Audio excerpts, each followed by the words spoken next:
A clay tagine pot sits on a rustic wooden table, its cone-shaped lid holding the promise of aromatic delights. Today, we're discovering the ancient art of preparing a Moroccan tagine, a dish that's as much about patience as it is about flavor. Begin by selecting quality lamb shoulder, cutting it into generous chunks. The meat should have a good balance of lean and fat, ensuring tenderness in the final dish. In a bowl, your spices await: the warm earthiness of cumin, the golden glow of turmeric, the subtle heat of ginger, and the sweet complexity of cinnamon. This is the heart of Moroccan cooking.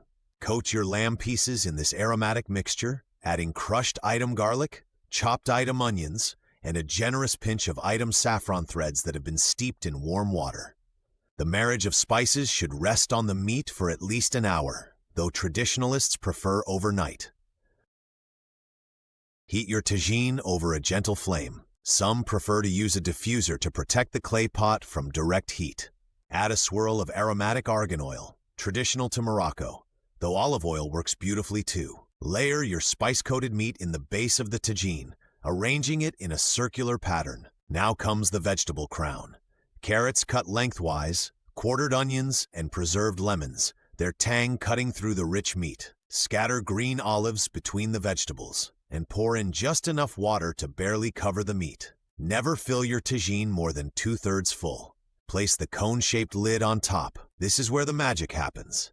The steam rises, condenses on the cone, and drips back down, continuously basting your dish.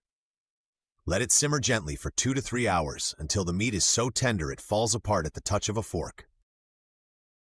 15 minutes before serving, add a handful of fresh herbs, cilantro and flat-leaf parsley. Their bright notes will lift the deep developed flavors. The final touch, a sprinkle of toasted almonds. When you lift the lid, a cloud of fragrant steam escapes, carrying with it centuries of Moroccan culinary tradition. The meat is succulent, the sauce rich and complex, the vegetables tender but holding their shape. This is more than a meal. It's a celebration of time-honored cooking methods, of spices that once crossed deserts on ancient trade routes, and of the patient transformation of simple ingredients into something extraordinary. Serve your tagine with warm, fresh bread to soak up the sauce, and prepare to transport your guests to the vibrant souks and warm hospitality of Morocco.